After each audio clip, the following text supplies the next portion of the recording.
വികടന്മാർ എവിടെ ചെന്നാലും വികടന്മാർ തന്നെയായിരിക്കും. അവരുടെ തൊഴിൽ അവർ ചെയ്തുകൊണ്ടേയിരിക്കും. ഇത് പറയാൻ കാരണം ഗ്വാട്ടിമാലയിൽ ഇവർ കത്തോലിക്ക സഭയെ പിളർത്തി. Syriac Orthodox Guatemala Central America അതിഭദ്രാസനം ഒരു കത്തോലിക്ക വിഘടിത വൈദികനെ മെത്രാനാക്കിക്കൊണ്ട് 2013 നിലവിൽ വന്നിരുന്നു. എങ്കിലും കത്തോലിക്ക സഭയുടെ എതിർപ്പുകളെ അവഗണിച്ച് 3 വിഘടിത വൈദികരെ കൂടി സഹായ മെത്രാന്മാരായി വാഴിച്ചുകൊണ്ട് സിറിയൻ ഓർത്തഡോക്സ് സഭയുടെ പരമാധ്യക്ഷൻ പരിശുദ്ധ ഇഗ്നാത്തിയോസ് അപ്രേം പാത്രിയാർക്കീസ് റോമിനെയും മാർപ്പാപ്പയെയും ഇതാ വെല്ലുവിളിച്ചു. കത്തോലിക്ക സഭയുമായി ഇത്തരം നടപടികൾ സ്വീകരിക്കില്ല എന്ന് ധാരണാപത്രത്തിൽ ഒപ്പിട്ടിട്ടുള്ള ഒരു സഭയാണ് പാത്രിയാർക്കീസിന്റെ സഭ. അത്തരം ധാരണകൾ പോലും കാറ്റിൽ പറത്തിയുള്ള പാത്രിയാർക്കീസിന്റെ ഈ നടപടി എത്ര മ്ലേച്ഛവും നിന്ദ്യവുമാണ്. യാക്കോബായ വിഭാഗം മെത്രാപ്പൊലീത്തൻ ട്രസ്റ്റി ജോസഫ് മാർ ഗ്രിഗോറിയോസ് ഉൾപ്പെടെ ഏതാനും വിഘട യാക്കോ മെത്രാന്മാരും ആ ചടങ്ങിൽ സംബന്ധിച്ചിരുന്നുവെന്ന് പറഞ്ഞാൽ കേരളത്തിൽ അവർക്ക് കുട പിടിക്കുന്ന കത്തോലിക്കർ പാമ്പിനല്ലേ പാല് കൊടുക്കുന്നത്? സീറോ മലബാർ സഭയുടെ എറണാകുളം അങ്കമാലി അതിരൂപതയിലെ പ്രശ്നങ്ങൾക്ക് പിന്നിൽ മലങ്കര ഓർത്തഡോക്സ് സുറിയാനി സഭയാണെന്ന് പലരും പറയുന്നതും ധരിച്ചു വെച്ചിരിക്കുന്നതും.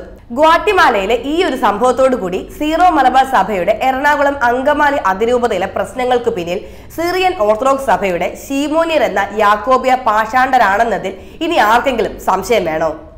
മലങ്കര ഓർത്തഡോക്സ് സുറിയാനി സഭയോട് കേസ് കളിച്ച് അമ്പെ പരാജയപ്പെട്ടവർക്ക് കേരളത്തിൽ അസ്തിത്വം വേണമെങ്കിൽ ആടുകളെ മോഷ്ടിച്ചെങ്കിലേ ഇനി മുന്നോട്ട് സാധ്യമാവുകയുള്ളൂ. അതിനവർ കത്തോലിക്ക സഭയിൽ പ്രശ്നമുണ്ടാക്കുന്നു. എറണാകുളം ബസിലിക്കയിലും മറ്റു കത്തോലിക്ക പള്ളികളിലും അൽത്താരയിലും കയറി ബഹളമുണ്ടാക്കുകയും കുർബാനയപ്പം എറിഞ്ഞു കളിച്ചതും ഈ യാക്കോബ്യർ ആയിരുന്നോ എന്നിപ്പോൾ സംശയമുണ്ട്. റീത്ത് കർദിനാൾ ഐസക് തോട്ടുങ്കലും സീറോ മലബാറുകാർക്കെതിരെ പ്രവർത്തിക്കുന്നുണ്ടോ എന്നും പരിശോധിക്കേണ്ടിയിരിക്കുന്നു.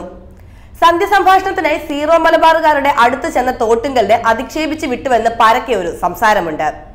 അതിന്റെ പക വീട്ടാൻ അദ്ദേഹവും സീറോ മലങ്കരയും എറണാകുളത്ത് പിന്നണിയിൽ കളിക്കുന്നുണ്ടെന്നതിന് യാതൊരു സംശയവും വേണ്ട. അതിനുള്ള പ്രത്യക്ഷ ഉദാഹരണമാണല്ലോ തിരുവനന്തപുരത്ത് ഒരു സ്വീകരണം സിറിയൻ പാത്രിയാർക്കീസിന് വേണ്ടി സംഘടിപ്പിച്ചത്. സായിപ്പിനെ കണ്ടപ്പോൾ കവാത്ത് മറന്ന തോട്ടുങ്കൽ ആവേശം മൂത്ത് വിളിച്ചു പറഞ്ഞതൊക്കെ ലൈവായി എല്ലാവരും കേട്ടതാണ്. ഏതോ വഴിയെ പോയ പാത്രിയാർക്കീസിനോടുള്ള വിധേയത്വം, അല്ലെങ്കിൽ തന്നെ സിറിയൻ പാത്രിയാർക്കീസുമായി ഈ റീത്തുകാർക്ക് എന്തു ബന്ധം? അരിയാഹാരം കഴിക്കുന്ന ഏതൊരു മലയാളിക്കും ഇത് മനസ്സിലാക്കാൻ എന്തു പ്രയാസം. ഒരു കാലത്ത് പാൽപ്പൊടി കണ്ട് മോഹിച്ച മലങ്കര സഭയെയും പാത്രിയാർക്കീസിനെയും വഞ്ചിച്ച് കത്തോലിക്കയിൽ പോയവർക്ക് പാത്രിയാർക്കീസിനോടുള്ള ഇപ്പോഴത്തെ ഈ സ്നേഹത്തിന് കാരണം എന്താണ്? റീത്തി യാക്കോബായ സിറിയൻ അച്ചുതണ്ട് രൂപപ്പെടുന്നതിന്റെ ഭാഗം തന്നെ.